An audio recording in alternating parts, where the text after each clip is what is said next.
Hello, Broken Arrow. This is City Council Rewind for the City Council meetings on Monday, August 4th. I'm Aaron McCulloch, Director of Communications for the City of Broken Arrow, and this is Vice Mayor, Mr. Johnny Parks. Good morning. Good to have you with us, Mr. Parks. Big night last night. A long night last night. Yeah, a long night last night.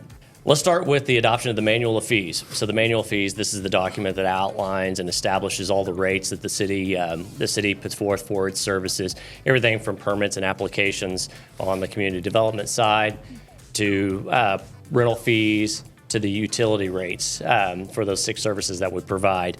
There was a slight increase on 4 of those services: water, sewer, stormwater, and trash, that go into effect on October 1st. Tell us a little bit why this is important, why it's necessary, and just the painstaking process that you and city administration go through to evaluate these fees and whether or not an increase is merited. Well, I've certainly met with the city manager, and we've had a couple of meetings, work sessions with the council over this. This is something to make your city stable. You take your water, your sewer, your stormwater, or trash collection. If you take that out and you don't have a good system, then you've got a city that's in turmoil. You've got trash all over the place, and I know that before when we used to have trash bags. Animals were tearing into them and all of that. So we look at this every year, actually, to see where we're at, to make sure that we're able to keep us up to the quality city that we feel like that we should be. Take water, for instance. We're continual. It's important to me. I look at our water system, not only the system itself, but the quality and the quantity of water. Where are we at with it? Where do we need to spend money to keep that going on? Protect our water system. Our trash is just, I haven't had any complaints on our trash since we went to the trash service that we have now and did away with our bags. Animals were continually getting into the bags. So this is money well spent. Stormwater, we've seen what's happened here lately. If there's a need somewhere, we need to have the funding to get that right. So again, I say to have a quality community, one that's safe for water to drink and safe for our kids in our community, it takes a little bit of expenditure. And there's about a 10% increase in your utility bills this October the 1st. One of the things that we learned last night is that an average family of 4, mom, dad, 2 kids, uses on average about 7,000 gallons of water per month. That's going to increase their bill to about anywhere between $12 and $13 per month. You just hit on a couple of things, and I was, as far as those meetings leading up to it, and I got the privilege of being in on some of those and didn't realize that a lot of the costs that the city incurs have gone up tremendously. You mentioned trash. It's gone up over the last 3 to 4 years. It's gone up 97%. You mentioned stormwater. The cost of sand and dirt and concrete for all the backfilling that we need to do and that sort of thing has gone up tremendously. These are some of those things that play into the reason why we have to increase rates so slightly this year, correct? That's correct. The city manager has written a letter to the utility customers that will be going out into some utility bills. And then we have created a frequently asked questions page on the city website. You can find that in the finance section.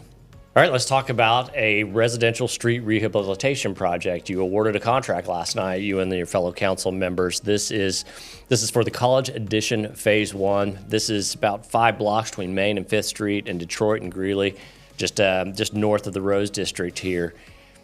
This is one of 26 residential street rehabilitation projects that the city's been working on in fiscal year 25 and current year fiscal 26. How important is this? It's very important. If you look at this bond issue that we're getting ready to start looking at, this one, part of it comes from the previous, the 2018 bond issue. And then we have other funds to put into it. But it's to rehabilitate the older part of the city of Broken Arrow. And it might not be the oldest part, which this is one of the oldest part, but it could be just a subdivision that says in its 20, 25 years, and they need to redo their streets. So the city is really good about taking those that are in the worst shape and rehabilitating them each year. And this is one of those, which I'm proud to say it was a good bid. We got a good bid on it, and so those streets will be rehabilitated along with a lot of other streets in the city. But that's a yearly thing that we do to try to keep, again, our quality of city. up high. Yeah, I'd say currently right now we have the Brentwood neighborhood, Meadow Springs neighborhood, getting ready to do Carriage Crossing and Morrow Ridge. So this is just another one of those that we're working on. And the engineering of that, they can take that and build one half of a street. People can still go back and forth to their homes, and then they'll have to build the other half of the street. It's not like everything's going to be closed down, but engineering on it is really great, and they work well with the neighborhood. Let's talk about, so we're going to go from some vehicle traffic to pedestrian traffic, and we're getting closer to expanding the trail system here in BA. There were two items that were on consent. Consent don't get a lot of the spotlight in city council meetings, but we know from our past surveys that the citizens have shown some strong support for the city to continue to enhance the trail system and sidewalks and that sort of thing. Talk about these two agreements that the city has gotten into with the Oklahoma Department of Transportation. Well, this was on the consent agenda, and I started to pull it off. Usually we pull things off if we just wanted a public discussion, but I knew I was coming up here this morning, and I knew that would be one of the things that we'd want to talk about, because that walkability or rideability on the bicycle or whatever is extremely important to our community. And so this is funding for, as you said, from New Orleans Street on 101st, New Orleans, from First Place, which you identify as around at Freshman Academy, where it dead ends there, to the intersection at Lynn Lane. The other one is the pathway along Lynn Lane from Almady to Omaha Streets. So that is a funding mechanism that we use with the carbon reduction program, which we only have to pay 20% of that fee. So that is actually $4 million worth of work, and we're paying $900,000 of it.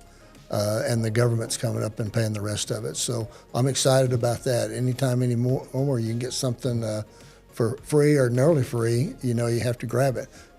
And especially something that helps the community, helps those that do enjoy getting out and walking and walking different places, different trails, or riding, whatever. So I was excited about this, and it was good to go ahead and see that funding come through. And kudos to the engineering and construction team to be able to find those grants and be able to apply them and put them towards some of the projects that we have here. Because like you said, it's over $4 million for this about a mile and a half, mile and three quarters of sidewalk. Right. And the city's only going to have to pay about $900,000 of That's that. right. There were about 50 other items on the agendas, and for more information, you can go to the city website and click on Agendas and Minutes in the Government section. Click on the date range drop-down list and then select their governing body. Find the meeting date of your choice and select the meeting details. That's about it for this edition of City Council Rewind. Vice Mayor Parks, thank you very much. Any final words that you want to share with us? Well, we always talk about our upcoming bond issue, and so I'd like to kind of end this with that. I do know that you've been putting out surveys, the city has, and they've been great information. We've utilized those. You reported last night on the one survey on Public safety. Yes. And then right now we're in the middle of one on the future of the library and the bond issue. So those are things that we're very, that's feedback that we get. And a lot of people have been involved with that. And so it's that helpful to you with this bond, isn't it? That affects the way that we vote, That kind of goes along with that. Another thing you want to remember, too, I'm talking to the citizens, I know you remember, is August the 28th will be our first meeting, a forum that we're meeting citywide. We'd have to go to the website and look up the location and the time, but it's on the August the 28th, and then there's two more, one on September the 3rd and one on September the 25th. Those are important. Just like the survey, that's a way for us to get information from citizens going to one place. And your council will be there for input at that time. Really excited about those forums because it's going to be a fantastic opportunity for city council, city administration, city directors to be able to have those face-to-face conversations with citizens and really find out what's important to them as we continue to build Broken Arrow. Right. That's it. I think we're done here. Well, okay, I'm ready to be done. Have a good week. Thank you for watching.